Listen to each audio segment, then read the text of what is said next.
Where did this necklace come from? Marco Vitelli's voice cut through the silence of the dimly lit office. He held up the gold pendant, watching it catch the lamplight as it swung from his fingers. The small ruby at its center gleamed like a drop of blood. It was buried with my sister. Vincent Caruso froze, his hand halfway to the glass of whiskey on his desk. For a man who'd spent 30 years in the Philadelphia mob, he rarely showed fear. But Marco saw it now, a flicker in his eyes, a tightening at the corners of his mouth. I don't know what you're talking about. Don't lie to me, Vinny. Marco stepped closer, his jaw clenched. I saw Angela wearing this the day she died. I watched them close the casket with it around her neck. That was 3 years ago, so tell me how it ended up in your daughter's jewelry box. If you're watching this unfold and want to see where this goes, don't forget to subscribe and drop a comment letting me know where you're watching from. Vincent stood slowly, his chair scraping against the floor. You need to leave this alone. Leave it alone. Marco's voice rose. My sister's grave was disturbed. Someone took that necklace off her body, Vinny. He moved around the desk. What aren't you telling me? Marco, listen. No, you listen. Marco grabbed Vincent by his collar. We grew up together. You were at Angela's funeral. You cried with me. If you know something about how she died, you tell me right now. Vincent's face had gone pale. Let me go. Marco released him, stepping back. I went to see my mother yesterday. She wanted to visit Angela's grave. Someone had been digging there, Vinny. The groundskeeper found evidence of disturbance 2 weeks ago. He pulled out his phone, showing photos of the disrupted earth. Then I find Angela's necklace at your house. Your daughter Sophia wore it to Sunday dinner. My mother recognized it immediately, collapsed right there. Vincent walked to the window, his back to Marco. Your sister didn't die from a heart condition. The words hung in the air like smoke. Marco felt his chest tighten. What? She was killed, poisoned, made to look natural. The room spun. Marco grabbed the edge of the desk. Who? I can't tell you because if I do, you'll do something stupid and get yourself killed. Vincent turned around, tears in his eyes. Your sister found out about something she shouldn't have. She was asking questions. Someone decided she was a liability. Marco's mind raced. Angela had worked for the family business as a bookkeeper, handling sensitive financial matters. What did she find out? There's money missing. A lot of money. Someone's been skimming from the organization for years. Vincent poured another whiskey, his hand unsteady. Angela figured it out. She came to me a week before she died, said she had proof. And you did nothing. I told her to drop it. Told her it was too dangerous. Vincent drank deeply. She didn't listen. 3 days later, she was dead. The necklace. After the funeral, someone dug her up, took the necklace as proof, a message to me that they could get to anyone, even the dead. Why didn't you go to the bosses? Because the person stealing is protected, connected higher up than either of us. Vincent met Marco's eyes. And the person who killed Angela? They're closer than you think. Before Vincent could say more, the office door burst open. 2 men entered. Tommy Rossetti and Frank DeLuca, both longtime members of Vincent's crew. Tommy was holding a gun. We got a problem, boss, Tommy said. Word is the cops are sniffing around the cemetery, and Marco here is asking uncomfortable questions. Vincent's face hardened. Put the gun away, Tommy. Can't do that. Orders from up top. This needs to be contained. Marco's hand moved toward his waist, but Frank was already there, pulling Marco's weapon before he could react. Don't make this harder. Vinny? Marco looked at the older man. Vincent's jaw worked silently. Then he said quietly, You boys are making a mistake. No mistake, Tommy replied. Marco knows too much, just like his sister did. The pieces clicked into place. Marco looked at Tommy. Tommy, who'd been Angela's boyfriend. Tommy, who'd been inconsolable at the funeral. It was you. You were stealing. Tommy's expression didn't change. Your sister should have minded her own business. And the necklace. Had to send a message. Vincent was getting soft, talking about going to the bosses. Needed to remind him what happens to people who talk. Tommy gestured with the gun. Now we're going to take a ride. You poisoned her. Marco's voice was hollow. She trusted you. She loved me, made it easier. She never saw it coming. Tommy smiled. Just like you won't.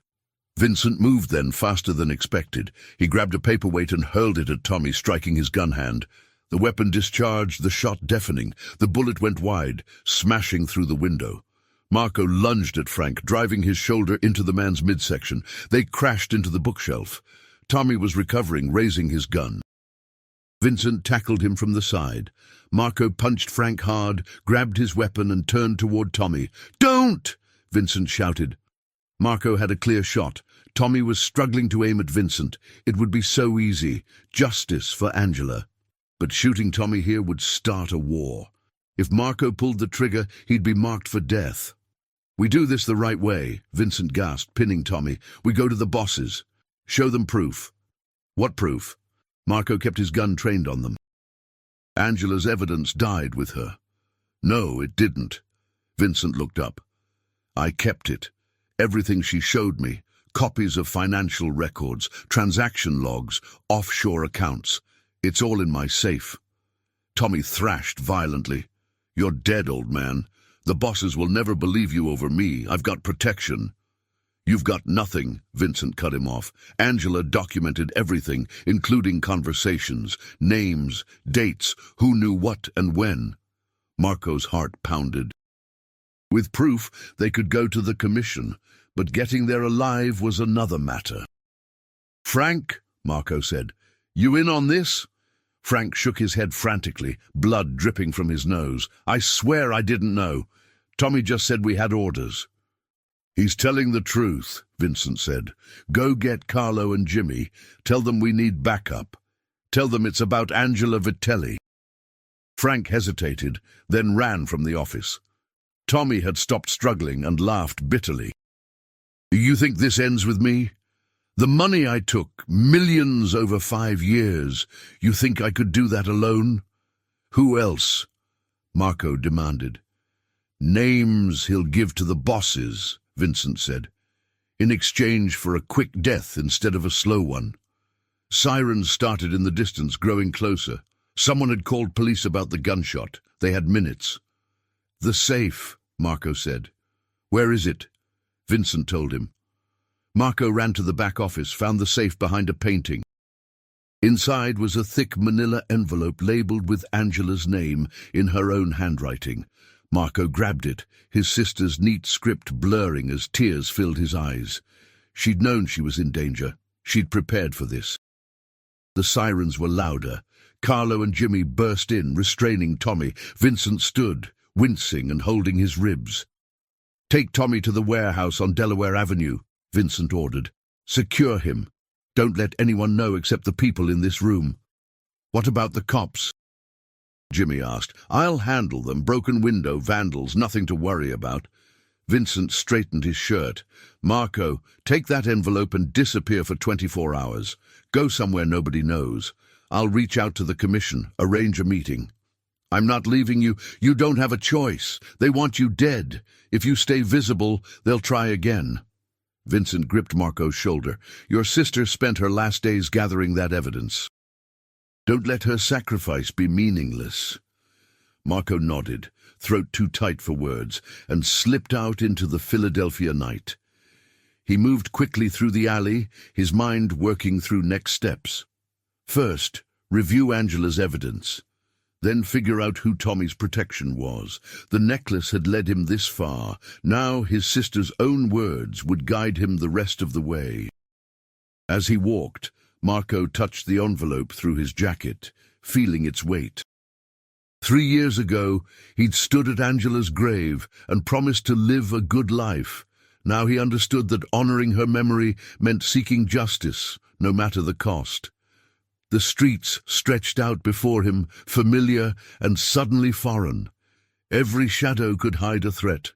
But Marco wasn't afraid anymore. Angela hadn't been afraid when she investigated, when she gathered evidence, when she tried to do the right thing. Marco would be fearless too, for her, for the truth, for justice.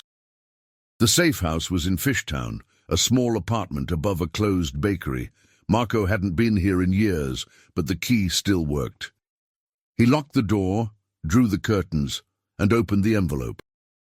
Inside were dozens of pages, financial records, photographs of documents, handwritten notes, and a USB drive. Marco's vision blurred as he recognized Angela's handwriting. He plugged the USB drive into an old laptop. A folder appeared, meticulously organized, spreadsheets showing money trails, scanned documents, even audio recordings. Marco clicked the first audio file. His sister's voice filled the apartment. "It's March 15th, Angela's voice said, calm and measured. "I've discovered irregularities in the Delaware Avenue construction accounts. Money is being diverted through shell companies, approximately $2 million over 18 months. The signatures belong to Tommy Rossetti and someone in the New York branch." Marco's chest tightened. Hearing her voice after 3 years reopened every wound. "Tommy doesn't know I've found this yet," Angela continued. "I'm being careful, only accessing records when he's out, but I'm worried. Yesterday, he asked if I'd been looking at the Delaware files. I lied and said no, but I don't think he believed me. There were more files. Hours of Angela's investigation, documenting theft going back 5 years.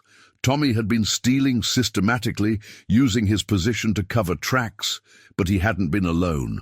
Angela had identified 3 others, a capo in New York, a union representative, and most damning, a member of the commission itself. That explained everything. Tommy had protection at the highest level. No wonder Vincent had been afraid, but Angela had proof. Not just spreadsheets, but recorded conversations, wire transfers, meeting transcripts. She'd built an ironclad case. In one of the later recordings, 3 days before her death, her voice carried resignation. "If something happens to me," she said, "I want Marco to know I love him. Tell him not to blame himself, not to do anything stupid. Tell him to live his life, be happy, forget about all this." Marco's tears fell freely. "I can't do that, Angie," he whispered. "I can't just forget." His phone buzzed. Vincent. "Meeting set for tomorrow night, warehouse on Columbus Boulevard. Commission wants to hear what we have. Bring everything."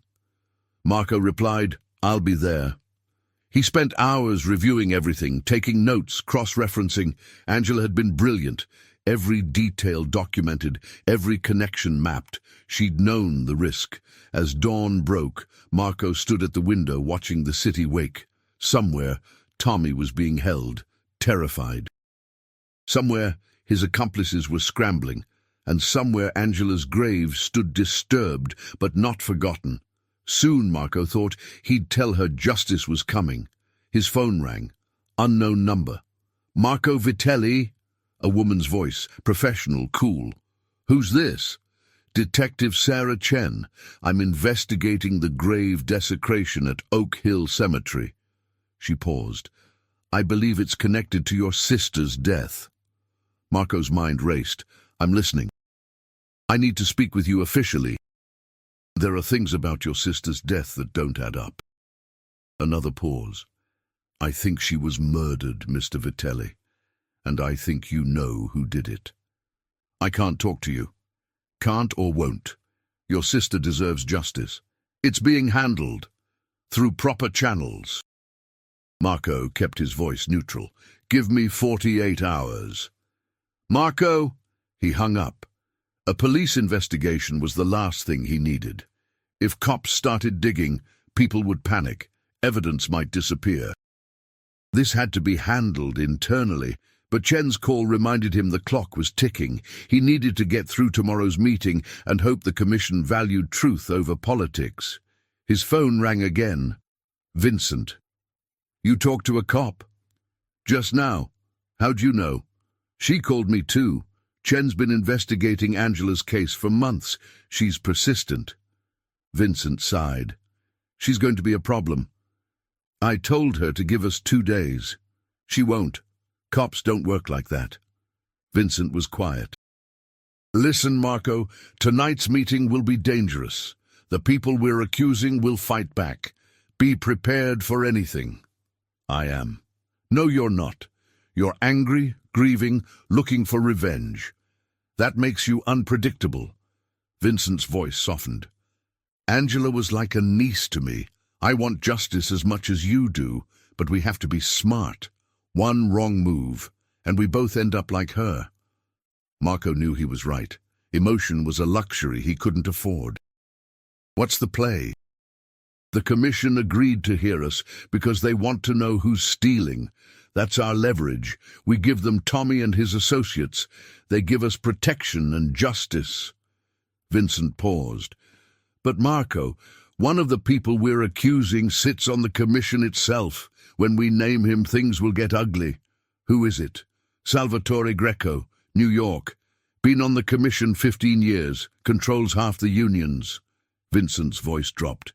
He's untouchable, or so everyone thought. Salvatore Greco. Marco knew the name. Greco was old school, ruthless, connected to politicians and judges. Taking him down would be like pulling a support beam from a building. Angela's evidence nails him.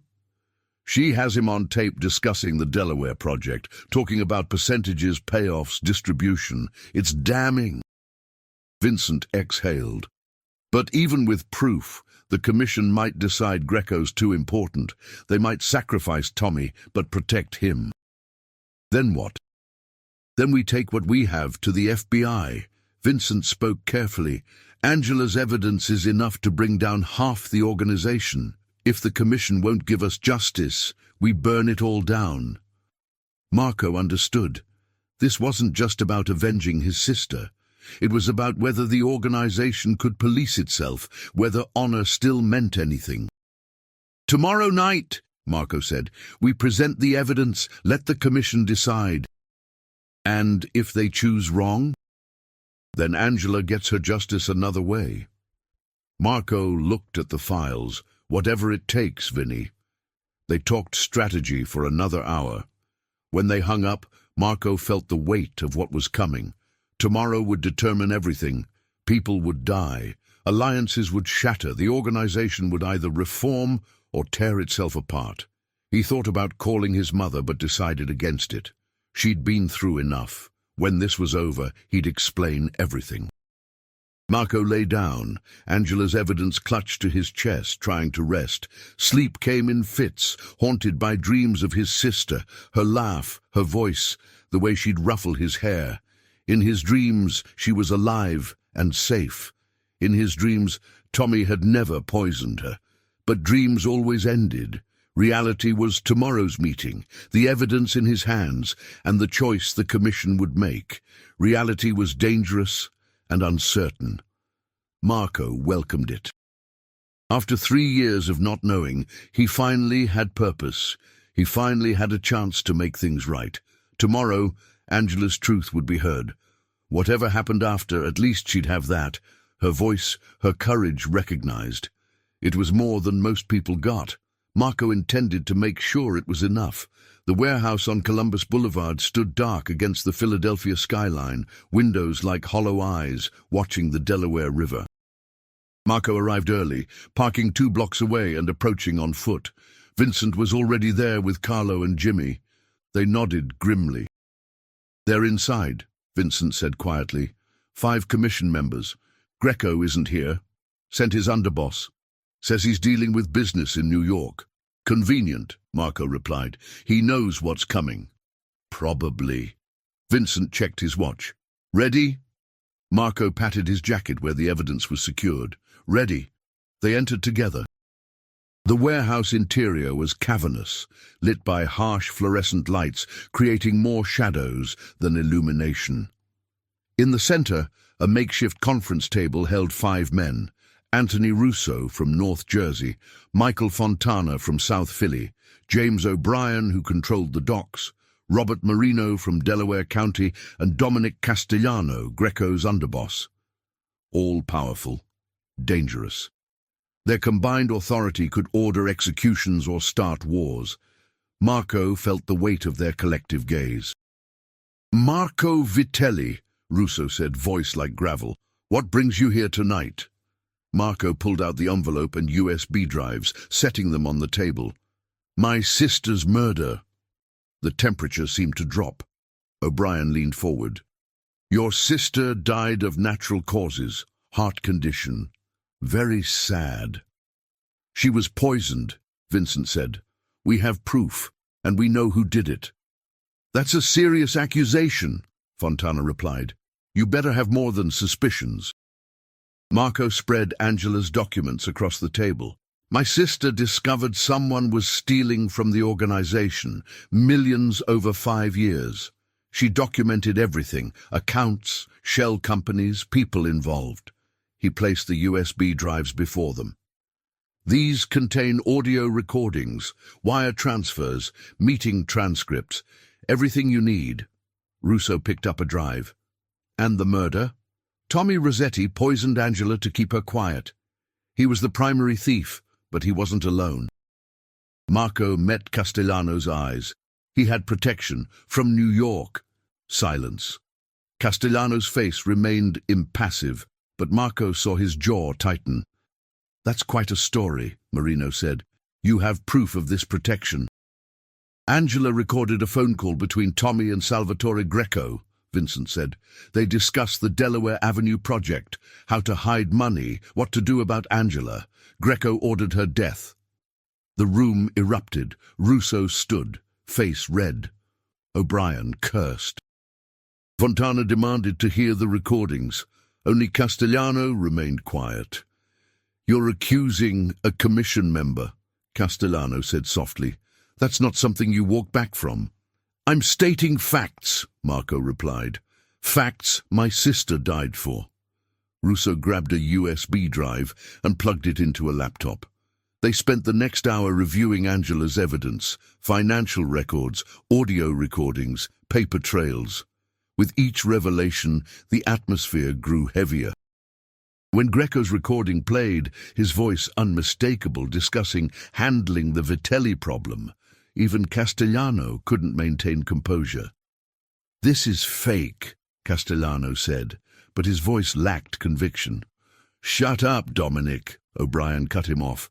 "We all know Sal's voice. That's him ordering a hit." Fontana reviewed financial documents. "The numbers add up. These shell companies exist. The money trail is real. Plus, Tommy Rossetti is in our custody," Vincent added. "He's talking, trying to cut a deal. Everything Angela documented, Tommy's confirming." Russo slammed his fist on the table. "We have a cancer in this organization, a commission member who's not just stealing, but killing to cover it up." "What do you propose?" Marino asked. "A vote, here and now. Salvatore Greco is removed from the commission, his territories seized, and he's brought in to face justice for Angela Vitelli's murder and theft." "And Tommy Rossetti?" Marco asked. "Tommy dies," O'Brien said flatly. "He killed one of our own. That's 2 death sentences." Castellano stood. "I need to make a phone call." "Sit down, Dominic," Fontana ordered. "You're not warning Greco. The 5 of us vote, and whatever we decide happens tonight." "I speak for Sal." "Not anymore," Russo interrupted. "You're compromised. Any vote involving Greco, you're recused. That's 4 of us deciding." Castellano's hand moved toward his waist. Before he could draw, Carlo and Jimmy had guns pointed at his chest. "Don't be stupid," Vincent said quietly. "This is over." Castellano stood frozen, calculating odds. Then slowly he sat back down. "You're making a mistake. Greco has friends. You move against him, you start a war." Then we start a war, Russo said. Better that than let corruption rot us from inside. He looked at the others. All in favor of removing Salvatore Greco? 3 hands went up. Russo, O'Brien, Fontana. Marino hesitated. If we do this, we need to move fast. Greco will know something's wrong when Dominic doesn't check in. That's enough time, Russo said. We have people in New York. They can grab him. He turned to Marco. Your sister did this organization a service. This evidence probably saved us from bleeding out. The commission recognizes that. Marco nodded, unable to speak. Tommy Rossetti will be executed tomorrow morning, O'Brien announced. The others involved will round them up based on Angela's evidence. What about justice for Angela? Marco asked. Tommy dying isn't enough. I want everyone to know what happened. I want her name cleared, her courage recognized. Russo and O'Brien exchanged glances. That's complicated. Making this public could what? Marco's voice rose. Could embarrass you? My sister died protecting this organization, and you want to sweep it under the rug? He's right, Fontana said quietly. Angela Vitelli deserves recognition, not just for uncovering theft, but for her courage. That's the loyalty we claim to value. Fine, Russo agreed. We'll make it known. Angela Vitelli died serving the organization, murdered by people who've now been brought to justice. Her evidence saved millions and rooted out corruption. Is that enough? It wasn't. No amount of recognition would bring Angela back. But it was something. It meant her death had meaning. It's enough, Marco said softly. The meeting continued for another hour. Logistics for grabbing Greco, handling his operations, managing fallout. Marco barely listened. He was thinking about the last time he'd seen Angela alive. They'd had dinner together at their favorite restaurant. She'd seemed distracted, worried. He'd asked what was wrong, and she'd smiled that brave smile. Nothing I can't handle, little brother. 3 days later, she was dead. If he'd pushed harder, maybe he could have helped. That guilt would stay with him forever. Marco, Vincent's voice broke through his thoughts. We're done. The commission wants you to know you're under their protection now. Anyone who tries to retaliate, they'll have to go through all of us. It was the closest thing to an apology he'd get. Marco nodded thanks. As they left, Castellano caught up in the parking lot. This won't end the way you think. Greco has reach you can't imagine. Save it, Vincent cut him off. Greco's finished. His friends can't protect him from this evidence. Castellano shook his head and walked away, pulling out his phone. Marco wondered if he was warning Greco anyway. It didn't matter. The wheels were in motion. You should lay low for a few days, Vincent advised, until we're sure Greco's secured. What about Detective Chen? I'll handle her. Tell her the case is being resolved internally. Vincent paused. Angela would be proud of you. You did the right thing, even when it was dangerous. That takes courage. I learned from the best, Marco said. He drove back to the safe house as dawn broke. The city looked different, softer, less threatening. Maybe exhaustion, maybe relief. Either way, Marco felt something he hadn't in 3 years. Peace. Angela's story had been heard. Her evidence had accomplished what she'd hoped. The corruption was exposed, the guilty would be punished, the organization would be stronger. He thought about calling his mother, but decided that conversation needed to happen in person. Instead, he sent a text. I love you, Mom. I'll explain everything soon. Angela's at peace now. Her response came immediately. I know, my son. I always knew. 3 days later, Marco visited Oak Hill Cemetery. The groundskeepers had repaired the damage, cleaned the headstone until it gleamed. Marco knelt beside it, touching the engraved letters. I did it, Angie, he whispered. I got them. All of them. The news had broken that morning. Salvatore Greco had been arrested by the FBI. The commission decided federal prosecution was safer. Tommy Rossetti had been found dead in his cell, officially a suicide. The other conspirators were being rounded up, their operations dismantled, and Angela's name was being spoken with respect throughout the organization. Vincent had told her story everywhere, social clubs, meetings, gatherings. She'd become a symbol of integrity and courage. Detective Chen closed her investigation. Marco continued. The FBI has everything. Your work is going to bring down a lot of bad people. A breeze rustled through the trees. Marco imagined it was Angela, letting him know she heard. Mom's doing better. Knowing the truth is helping her heal. She wants to set up a scholarship in your name for young women studying accounting and finance. Marco pulled out the necklace. The gold pendant caught the sunlight, ruby glinting red.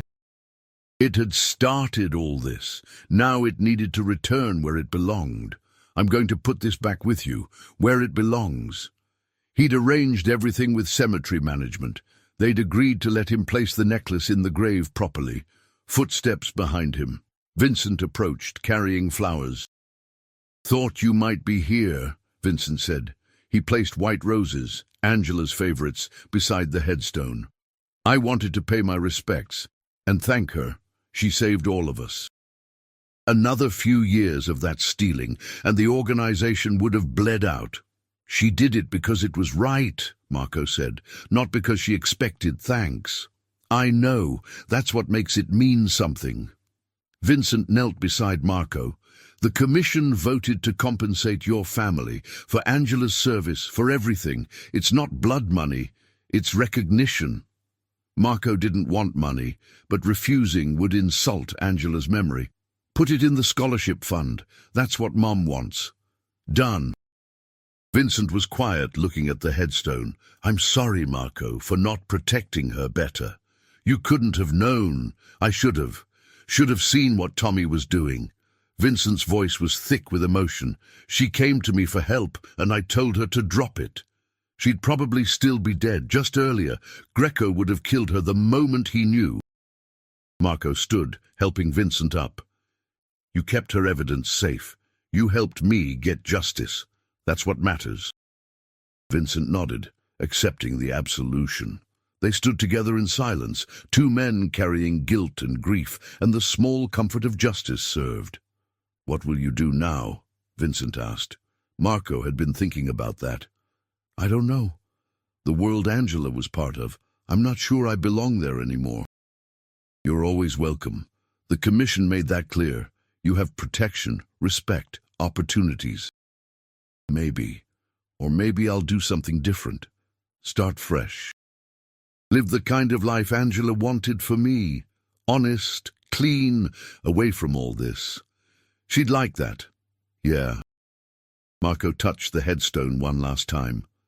She would. Detective Chen called that afternoon. I wanted you to know that I respect what you did. Getting justice for your sister through your own channels. It's not how I would have done it, but I understand. Will there be any problems? Not from my end. The FBI has the case, and they're satisfied. Angela Vitelli's death has been reclassified as a homicide, and the people responsible are facing charges. Chen paused. For what it's worth, your sister sounds like she was an incredible person. She was. If you ever want to talk, officially or unofficially, my door's open. I think you could help with other cases. Marco considered it. Working with police was dangerous in his world. But maybe after everything, the old rules didn't apply. I'll think about it. Marco drove to his mother's house. She was cooking sauce when he arrived, the smell of garlic and tomatoes filling the house. She looked older, but there was peace in her eyes. Marco, she said, pulling him into a hug. Sit, eat, tell me everything. And he did. He told her about finding the necklace, confronting Vincent, discovering the theft and murder, about Angela's courage, her investigation, her determination to do right, about the commission meeting, Greco's arrest, Tommy's death.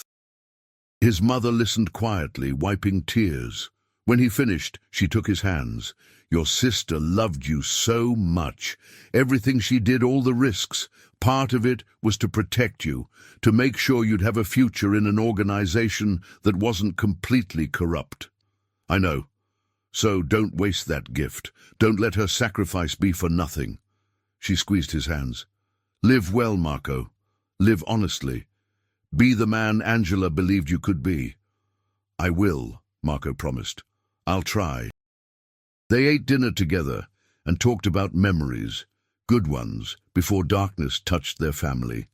Stories about Angela as a child, her stubborn determination, her loyalty, her fierce protection of those she loved. Later, Marco walked through the old neighborhood where he'd grown up, past the corner store where he and Angela used to buy candy, past the schoolyard where she'd taught him to throw a baseball, past the church where their father's funeral had been held, and later, Angela's. Everything looked the same, but wasn't. He wasn't the same person who'd walked these streets 3 years ago. The city wasn't the same either. Angela's investigation had changed things, exposed corruption, reminded people that integrity mattered. Her necklace, the pendant that had started everything, now rested where it belonged, with her in Oak Hill Cemetery. The ruby at its center would catch no more light, hold no more secrets. It had served its purpose, led Marco to the truth, brought justice for the woman who'd worn it. And Angela, she was finally at peace. Her work was done, her courage recognized, her sacrifice honored. The organization she'd tried to protect was better for her efforts. The people who'd betrayed her were paying the price. Marco stood at a corner watching the sun set over Philadelphia, painting the row houses in shades of gold and crimson. Somewhere in this city, Vincent was overseeing the transition of Greco's territories. Somewhere, the FBI was building their case. Somewhere, Detective Chen was closing files and moving on to the next investigation. And somewhere, in every social club and meeting room, people were telling Angela Vitelli's story, how she'd stood against corruption, how she'd gathered evidence knowing it might cost her life, how her courage had saved them all. It was more than Marco had dared hope for 3 years ago. It was justice. It was recognition. It was the truth finally told. He pulled out his phone and looked at the last photo he had of Angela, smiling at Sunday dinner, that necklace around her neck, happiness in her eyes. She'd had no idea what was coming, no sense of the danger closing in. But even if she had known, Marco suspected she would have made the same choices. That was who Angela was, brave, loyal, uncompromising in her principles. "I love you, Angie," Marco whispered to the photo. "Rest easy. I'll live the life you wanted for me, I promise." The city lights began flickering on as darkness fell. Marco pocketed his phone and started walking, not toward the safe house or his mother's home, but just forward, into whatever came next, into a future Angela had died to give him. One where truth mattered, where courage was rewarded, where justice could still be found if you were willing to fight for it. The necklace was buried again, but its story lived on. In the evidence that brought down a corrupt commission member, in the testimony that exposed years of theft, in the recognition finally given to a woman who deserved so much more than the life she'd been given.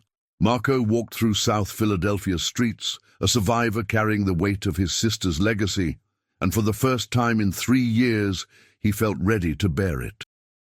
Ready to honor her memory not just with vengeance, but with the kind of life she'd believed he could live, honest, meaningful, true. The necklace had come from Angela's grave, unearthed by people who thought they could silence the truth. Instead, it had become the key that unlocked everything, the theft, the murder, the corruption that had poisoned the organization from within. Justice had been served. Angela could rest. And Marco could finally begin to heal, carrying his sister's courage forward into whatever came next.